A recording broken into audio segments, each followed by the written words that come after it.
So anyway, what are you?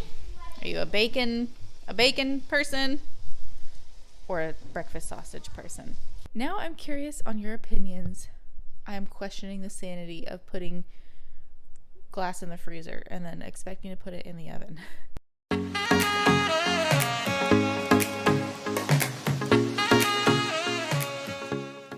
Hey everyone, I am coming to you from what is about to be a very busy kitchen. It is Friday night, so I need to cook some dinner, but today's video is actually going to be a little different because what I want to cook with you today is two different casseroles. I need to solve a problem. Our Sunday mornings have gotten so crazy. It is all we can do to get our kids dressed and fed before we're out the door to church.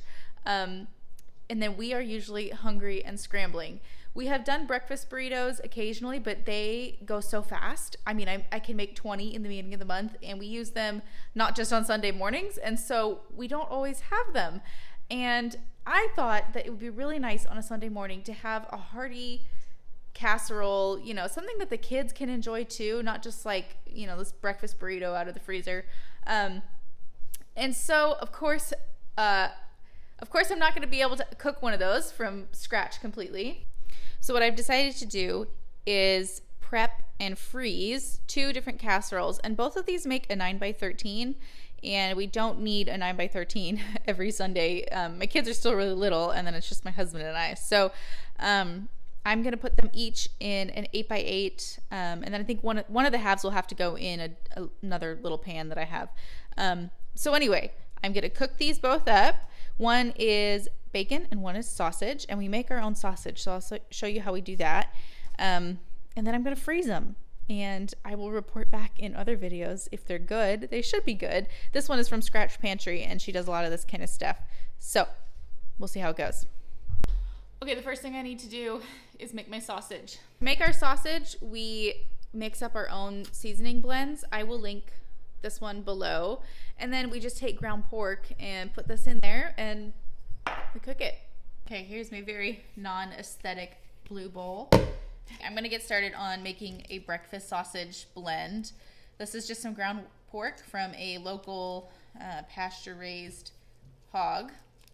We have a hard time using up our ground pork, but this is definitely a good use for it. When we buy our half hog, we usually get to pick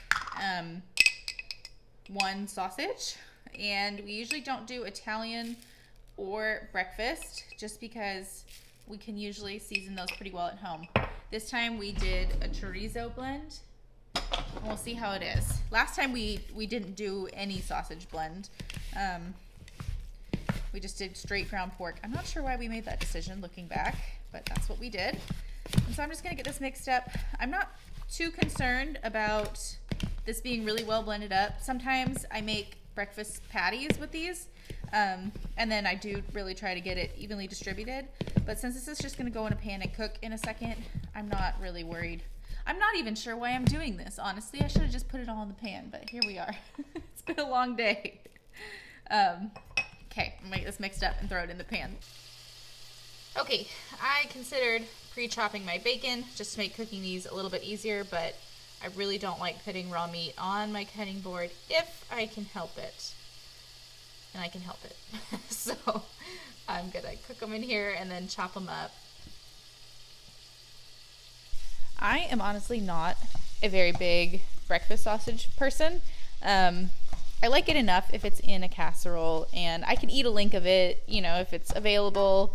But I don't really like the smell of it very much, and I say that because I'm definitely a bacon gal, and I know people who love the smell of breakfast sausage cooking. It's like, you know, a homey, comforting smell, and that's definitely bacon for me. So anyway, what are you? Are you a bacon person or a breakfast sausage person? I don't know. I think Italian sausage smells a lot better than breakfast sausage, if I had to pick one. Okay, my bacon is just finishing up, and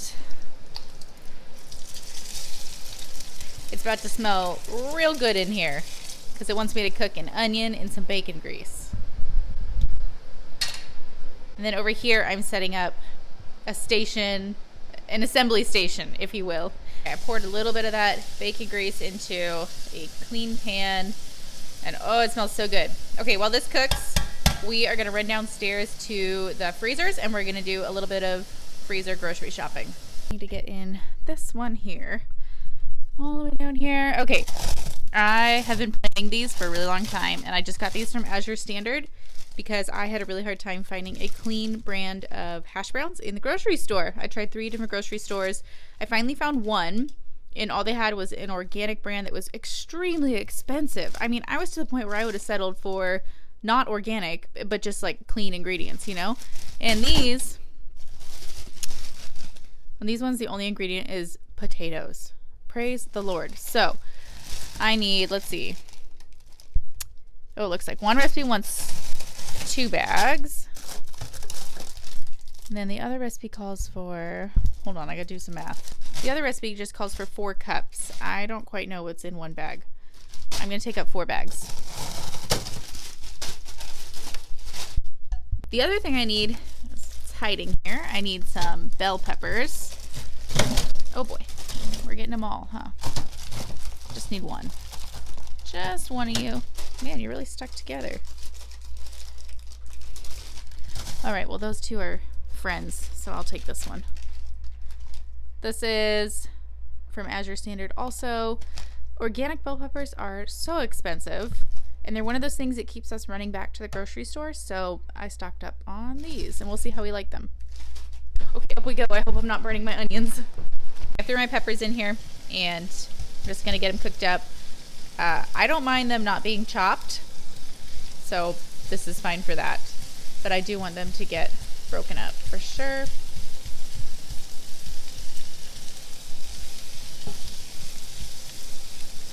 They did get a little thawed on the Azure truck, and then they make clumps, you know, but I don't think that will be a huge deal. I would love to use these for fajitas this summer, so we will see. We will see how we like this. The sausage recipe called for 4 green onions, I think, but I ended up doing 5 just because they're good.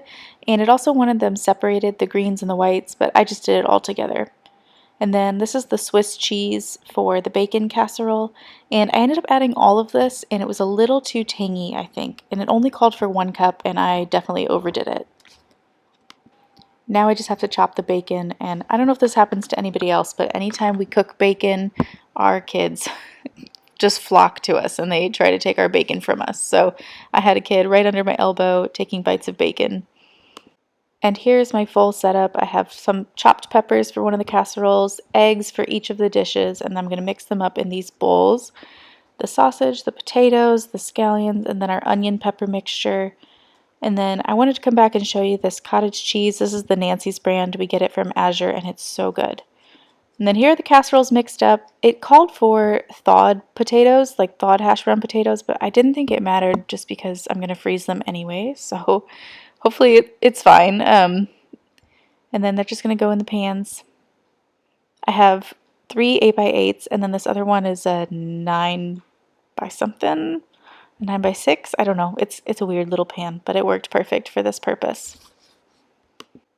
And then I topped them all with cheese, and they came out really pretty, and I put foil on them, and we just stuck them in the freezer to be baked up another day. Good morning, friends. It is Saturday, and I decided I could not wait to test one of these. Also, we have sick kids, so I don't think we're going to make it to church on Sunday, so might as well get this out. And now I'm curious on your opinions. I'm questioning the sanity of putting glass in the freezer and then expecting to put it in the oven. I've heard mixed things and seen mixed things. I have watched so many freezer cooking videos where people do this in a glass dish, and then I googled it and it said you actually have to let the glass come to room temperature. But some people say there's Pyrex dishes that don't need to do that, but then Pyrex, I've also seen people say that if you're using Pyrex, you do need to do that. So I have not reached a consensus. I'm just going to let this sit for a little while, and then maybe I will put it in the oven and let it preheat with the oven. What do you do? This came out so good. I ended up putting it in the oven at 200 degrees for just a little while to get it to temperature, and then I cranked it up to 400 and we baked it until it was bubbly, and it was good. I would make it again, although I do think I overdid the Swiss cheese on this one. And I haven't tried the sausage one yet. I'm excited to try that one next weekend. Anyway, thanks for joining. I will link both of these recipes down below, and I hope you all have a fantastic weekend. Bye!